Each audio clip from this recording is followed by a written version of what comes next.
This story is titled, My Stepsister Convinced My Dying Father That I Was Stealing from Him. On his deathbed, he changed his will, giving her my inheritance. When I tried to explain, my stepmother told me to leave. I left with nothing. But months later, a safety deposit box revealed the truth. Hi everyone! Before we dive in, a quick favor. If you enjoy content like this, please hit the subscribe button. It's free, supports the channel, and makes sure you never miss out on amazing videos. Alright, let's get started. Hey, I don't even know how to start this, but I've been carrying this story for years, and I guess it's time to lay it all out. My name's Harper, and my family. Let's just say we could give those dysfunctional TV families a run for their money. It all started when I was 12. My mom had passed away from cancer 2 years earlier, and it was just me and Dad trying to figure out how to keep going. We weren't perfect, but we were close, you know? Like, he'd come to all my school plays, and we'd eat pizza on the couch while watching old action movies. It felt like we had our own little bubble. Then came Denise. Dad met her through some mutual friends, and before I knew it, they were talking about getting married. I don't even think I'd fully wrapped my head around losing Mom, and suddenly I was supposed to be gaining a new stepmom. Denise wasn't terrible or anything, not at first anyway. She was polite, maybe even too polite, like she was trying really hard to impress me.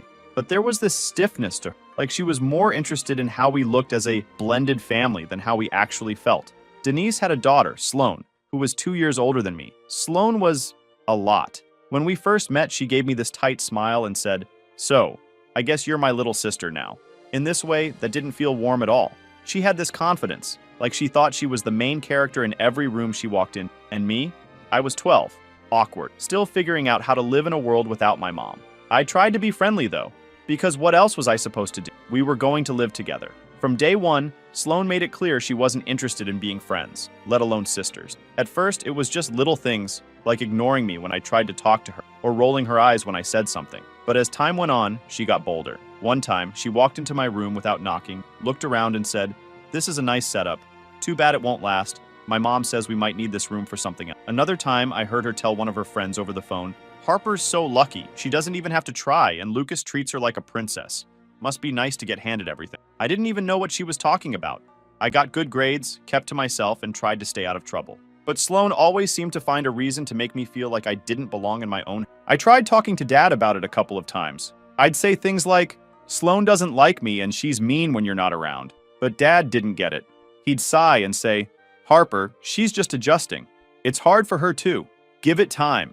Denise wasn't any help either. She'd always smile and say, "Teenage girls can be tricky, can't they?" Like Sloane and I were just two cats hissing at each other for no reason. Eventually, I gave up trying to explain. I figured if no one was going to take me seriously, I might as well deal with it on my own. So, I buried myself in school and focused on the things I could control. I got good grades and stayed out of Sloane's way as much as possible. I thought maybe if I just ignored her, she'd get bored and leave me alone. By the time we were teenagers, Sloane had perfected the art of being two-faced. Around our parents, she was all smiles and, "Oh, Lucas, let me help you with that." But when it was just the two of us, she'd make these little digs that made me feel about 2 inches tall. If I got a compliment from Dad, she'd find a way to one-up me. If I did something cool, she'd downplay it. It was like she needed to remind me that she was in charge, even if it didn't make sense. I went off to college when I was 18, and honestly, it was a relief.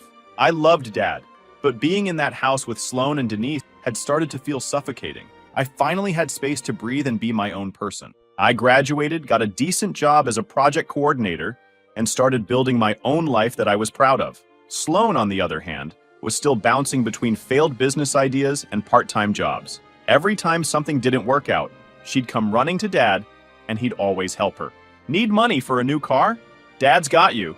Credit card debt piling up? Don't worry, Dad will cover it." It annoyed me, but I kept my mouth shut because honestly, what was the point? Dad wanted to help her, and it wasn't my place to tell him otherwise. Then, 3 years ago, everything changed. It started with little things. Dad seemed tired all the time, but he'd shrug it off and say, "I'm just getting older, Harper. Don't worry about me." But it was hard not to notice. He'd lose weight without trying, and there were days when he looked pale, like he was carrying this invisible weight on his shoulders. I started coming over more often, offering to run errands or cook meals, just to make sure he was okay. One afternoon, I was over at the house, and I noticed Dad kept rubbing his hands together, like he was trying to shake off a cramp. I asked him if he was all right, and he gave me this tired smile and said, Yeah, just a little stiff today. But something about the way he said it didn't sit right with me. A couple of weeks later, I got a call from him while I was at work. His voice sounded shaky, and he said, "Harper, I need to tell you something. Can you come over?" I dropped everything and drove straight to the house, my mind racing the whole way there. When I walked in, he was sitting at the kitchen table with Denise, who looked more serious than I'd ever seen her. "I went to the doctor," Dad said, his voice quiet but steady. "They ran some tests and it's leukemia." I froze. I didn't even know what to say. I just sat there trying to process what he'd just told me. Leukemia. The word hung in the air like it didn't belong in our house, like it was some kind of mistake. But it wasn't. It was real. And that's how everything started to unravel. I thought I knew what hard times looked like, but this was a whole new level. Suddenly, all those little family tensions seemed so small. Dad's health became the only thing that mattered. I threw myself into being there for him, driving him to appointments, sitting with him through endless rounds of chemo, and trying to keep the house running. It wasn't easy, but I told myself it was worth it. I wanted to make sure he felt supported. Sloane's reaction caught me off guard. I expected her to either back off entirely, she was never great at dealing with real responsibility, or swoop in just enough to say she tried. But she started showing up more than ever. At first, I thought maybe she was stepping up, finally trying to be there for Dad. But it didn't take long for me to notice that her presence wasn't exactly helpful. Whenever I was with Dad, Sloane would find a way to interrupt. She'd shoo me out of the room. "Dad and I need some time to talk." At first, I let it slide because I figured it's her stepdad too. Maybe this is her way of coping, but there was something about it that felt calculated. She started getting more involved in his affairs too. She'd casually bring up his finances during conversation, asking him if he needed help managing bills, or offering to take a look at his accounts. Denise was all for it, of course. "Sloane's got such a good head for this kind of thing," she'd say. Like Sloane had a financial degree, instead of a track record of bad credit and failed ventures. I didn't love it, but I figured Dad wouldn't hand over control without thinking it through. One night, I stayed late at the house after putting Dad to bed. I'd been sorting through his mail, insurance documents, medical bills, that sort of thing, and I noticed that a couple of things were missing. Nothing major, just small things, like statements I knew he should have gotten. When I asked Sloane about it, she just shrugged and said, "Oh, I probably grabbed those by mistake. I'll bring them back tomorrow." The way she said it was so casual, but something about it didn't sit right. It wasn't just that one thing either. Over the next couple of weeks, I noticed more oddities. A bill would show up already marked paid, even though I knew Dad hadn't handled it. An envelope addressed to Dad would end up in Sloane's bag, and when I'd ask, she'd wave it off like it was no big deal. Then there was the laptop. My laptop. I'd been using it to track some of Dad's appointments and organize paperwork while I stayed at the house. One day, I went to grab it from the desk in the guest room, and it was just gone. I searched everywhere. Under the bed, in the closet, even in the kitchen cabinets. It wasn't like I'd taken it anywhere. I asked Sloane if she'd seen it, and she gave me this smug little smile and said, "Why would I know where your stuff is?" At the time, I figured maybe I'd misplaced it, or maybe it had accidentally gotten packed up in some of Dad's stuff. But deep down, I had this nagging feeling that it wasn't an accident at all. I tried to let it go because I didn't want to stir up more drama. I had bigger things to focus on. Dad's treatments, making sure the house stayed in order, and keeping him comfortable. The last thing I wanted was to add more stress to his life. A few days later, Dad asked me to come to his room. He looked worse than I'd ever seen him, completely drained, and the tension in the air was impossible to ignore. Denise was standing by the door, arms crossed like she was ready to call security, and Sloane was sitting next to Dad on the bed, holding his hand like she'd been there for him all along. I didn't know what was going on, but I knew it wasn't good. "Harper," Dad said, his voice barely above a whisper. "Sloane showed me something and I need you to explain it." My stomach sank. "What are you talking about?" I asked, trying to keep my voice calm. Sloane reached over to the bedside table and grabbed my laptop. The laptop I'd been searching for all week, and flipped it open. She turned the screen toward me, and there it was. Bank statements showing money being transferred out of Dad's accounts into some offshore account under my name. I froze. It was obviously fake, but it looked real enough to make me feel like I was losing my mind. "What is this?" I blurted, my voice shaking. "This isn't real. I've never seen these before." Sloane sniffled dramatically, wiping at non-existent tears. "I didn't want to say anything, Harper," she said, her voice quivering just enough to sell the act. "But I couldn't keep this from Dad. He deserves to know the truth." Before I could even respond, Denise jumped in, her voice like nails on a chalkboard. "How could you do this, Harper? After everything your father has done for you? You've been stealing from him while he's sick? You're disgusting." "No, that's not what happened," I shot back, my voice rising as I looked at Dad. "You know me, Dad. I would never do this. This is all fake. Sloane's lying. She's setting me up. Oh, give it a rest, Denise snapped, rolling her eyes. You got caught, Harper. Just own it. You've put him through enough already. Dad, please, I begged, ignoring Denise. You've known me my whole life. I would never hurt you like this. You have to believe me. But Dad didn't even look at me. I've already made arrangements, he said quietly, staring at the blanket instead of me. I'm changing my will. I can't leave my affairs in your hands if this is what you've been doing. I couldn't even process what I was hearing. He was really doing this? He was taking Sloane's word over mine? I tried to say something, but my throat felt tight, like all the words had dried up. Sloane just sat there, still clutching his hand, her fake innocence so perfect it made my skin crawl.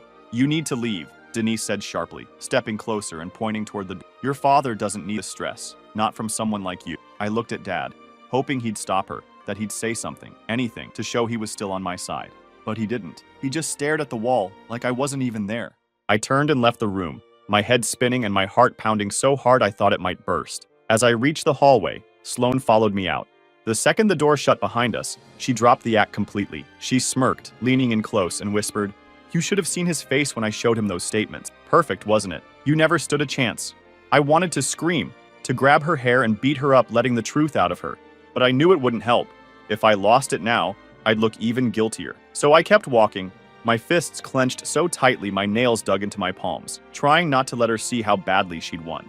After that day at the hospital, everything spiraled fast. I didn't go back. Not because I didn't want to see Dad. I wanted to more than anything, but because I knew I wasn't welcome. The way Denise had looked at me, like I was dirt under her shoe, and Sloane's smug little whisper in the hallway. Yeah, I wasn't about to walk back into that war zone. At first, I tried to stay hopeful. I figured Dad might come around, you know. Maybe he'd realize something didn't add up. I kept waiting for a call, some sign that he'd changed his mind or wanted to talk, but that call never came. Instead, I just got updates through mutual friends. People saying things like, Oh, Sloane's been spending so much time with Lucas. She's such a good daughter. Good daughter, my ass. A week later, a lawyer called to inform me that Dad had officially updated his will. I mean, I already knew it was coming, but hearing it spelled out like that hit me like a brick. Everything, his house, his savings, his business shares, worth well over $1 million, was now going to Sloane and Denise. I wasn't just disinherited. I was erased. I didn't know what to do with that information. Part of me wanted to fight it. But how? What proof did I have that Sloane was lying? None. She'd covered her tracks too well. And honestly, even if I could prove something, what was I going to do? Drag my dying father into court? That wasn't going to happen. Unfortunately, Dad's health declined quickly after that. I heard from a mutual friend that he'd been moved to hospice care. I didn't even know. No one told me. When he passed away, I found out through Facebook. Someone posted a rest in peace message, and that's how I learned my dad was gone. I don't think I've ever felt so angry and heartbroken at the same time. I wasn't even given the chance to say goodbye. Sloane and Denise took that from me, just like they'd taken everything else. The funeral was just as bad as you'd imagine. I debated not going, but in the end, I couldn't stay away. It was my dad, and I needed to be there, even if no one wanted me to be. When I showed up, I tried to keep a low profile, sitting in the back row, but it didn't matter. The second Denise saw me, she gave me this icy glare, like I'd crashed her private event. Sloane, of course, played the grieving daughter perfectly. She was front and center, crying into a tissue and accepting hugs from everyone. I stayed quiet, biting my tongue and holding back tears. The whole thing felt surreal, like I was watching someone else's life. After the service, I tried to approach the casket, just to have a moment alone to say goodbye. But Sloane cut me off. She stepped in front of me, blocking my path, and said, This isn't the time, Harper. You've done enough. Done enough? I wanted to scream, but instead I turned around and left. I didn't want to give them the satisfaction of seeing me break down. The days after the funeral were a blur. I went back to my apartment, this tiny one-bedroom I'd been renting since I moved out of Dad's house. It felt more like a hiding spot than a home, but it was all I had. I barely left. Work was the only thing keeping me sane, and even that was hard to focus. My coworkers could tell something was off, but I just kept saying I was fine. On the other side, Denise and Sloane wasted no time enjoying their newfound wealth. While they hadn't gained access to all of his accounts yet, they seemed to find ways to fund their lavish lifestyle. Sloane upgraded her car to a brand new luxury SUV and started flaunting expensive vacations on social media. Denise, meanwhile, hosted elaborate dinners and bought jewelry that clearly hadn't come from her personal savings. They acted like they'd already hit the jackpot, even as the full estate transfer was still in progress. Meanwhile, I was left trying to rebuild my life, completely shut out of what should have been mine. But one night, I was trying to make sense of everything. That's when I remembered something Dad had told me years ago. He'd been talking about planning for the unexpected, and he'd said something like, "That's why I keep a safety deposit box at the bank, just in case." At the time, it hadn't seemed like a big deal, but now it felt like a lifeline. I didn't know what was in the box, or if it would even help, but I had to find out. The next morning, I called the bank. I explained the situation as best I could without sounding completely desperate. I wasn't sure if I'd even still have access to the box, but the person on the phone told me I was listed as an authorized user. That was the first good news I'd had in weeks. When I got to the bank, I asked to speak with someone who could help me access the box. They brought out a manager, a guy who looked like he'd been working there forever. He greeted me politely, but with that no-nonsense kind of vibe, like he wasn't going to waste time. He pulled up the account on his computer and nodded. "Your father mentioned this box to me a few times," he said. "He said it was for emergencies. Let me pull up the records and make sure everything's in order." I sat there, clutching my purse like it was the only thing tethering me to reality. My mind was racing. What if there was nothing useful in the box? What if it was just some old papers or sentimental junk? But even if it was a long shot, I had to know. The manager looked up from his computer. "All right," he said. "The box is still here, and you're listed as an authorized user. Would you like to access it now?" I agreed, and as we approached the vault, my heart was pounding so loudly I thought he might hear it. I had no idea what I was walking into, but for the first time in weeks, I felt like I had a sliver of control. The manager escorted me to a private room and placed the metal box in front of me. It felt heavier than it should, like it carried more than just documents. Once he left, I stared at it for a moment, then unlocked the latch. Inside, I found a few documents, neatly arranged, and a sealed envelope with my name written on it in Dad's handwriting. My breath caught in my throat. I hadn't seen his handwriting since the last birthday card he'd given me. When I opened it, there was a letter inside. It wasn't long, but the words hit me like a punch to the chest. "Harper, if you're reading this, things must not have gone as planned. I've kept this box for years as a safeguard, just in case. There's always been a part of me that worried about Sloane's motives, but I never wanted to believe it. I hope I'm wrong. If I'm not, I trust you to handle this with the same strength and integrity you've always shown. Love, Dad." The letter wasn't proof of anything, but it was enough to make me feel like I wasn't crazy. Dad had seen through Sloane, at least a little. I wasn't alone in thinking something wasn't right. The other documents in the box were old. His will from years ago, insurance papers, nothing that could help now. But the fact that he'd kept this box at all meant he'd known things might go sideways. That thought stuck with me as I left the... A few weeks passed, and I kept turning the situation over in my head.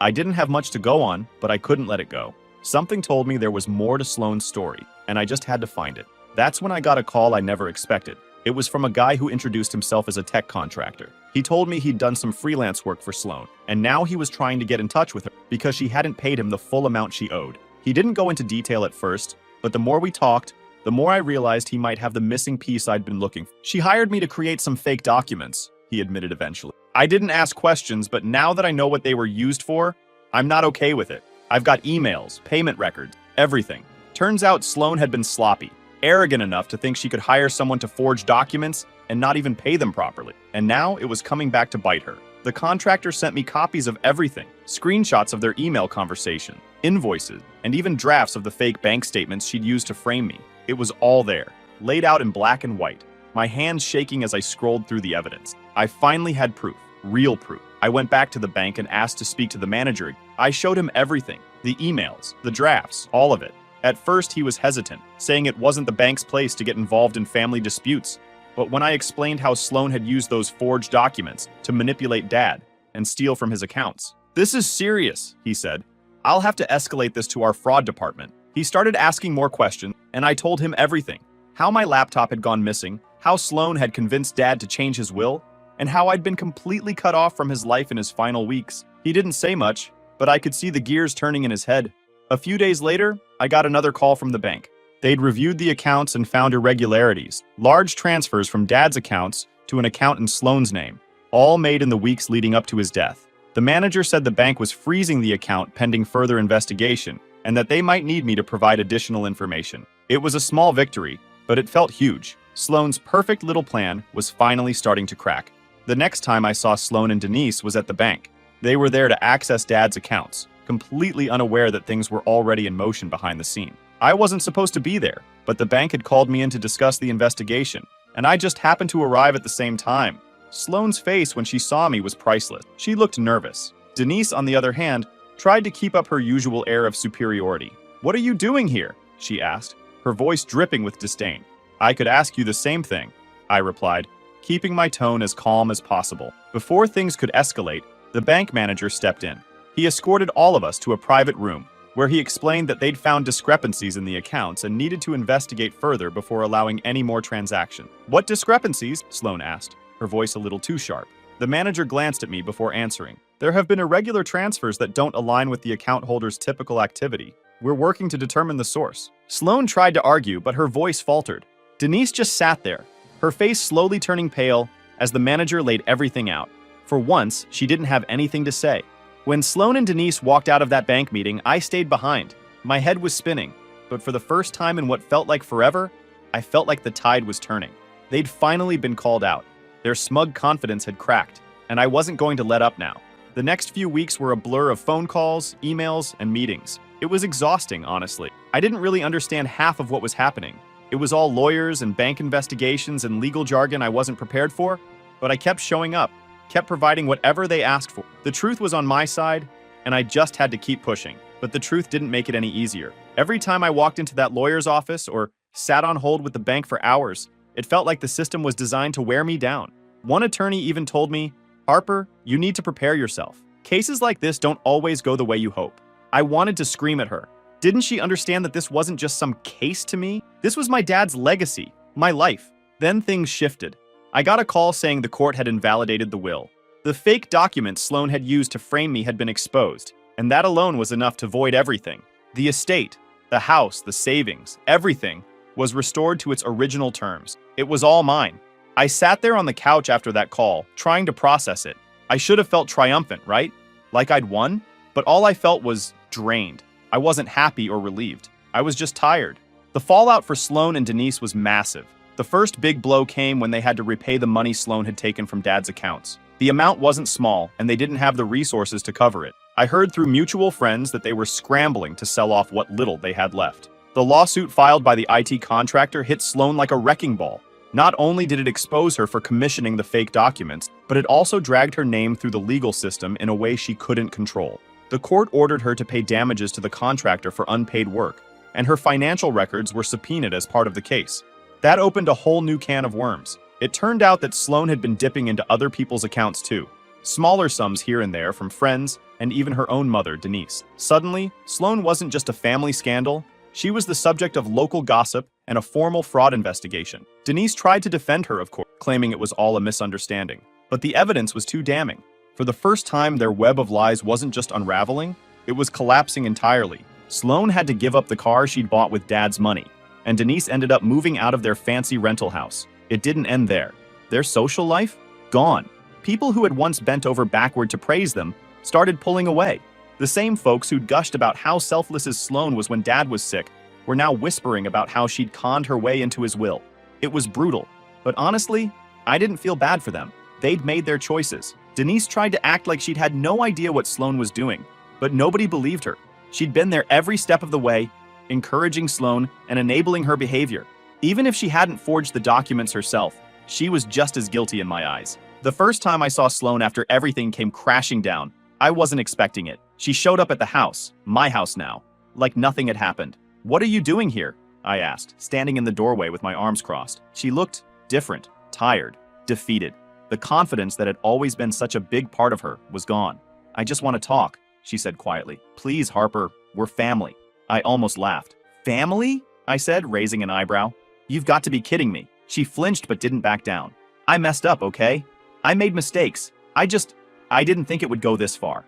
That hit me harder than I expected. She didn't say she was sorry, didn't even admit what she'd done outright. She just didn't think she'd lose.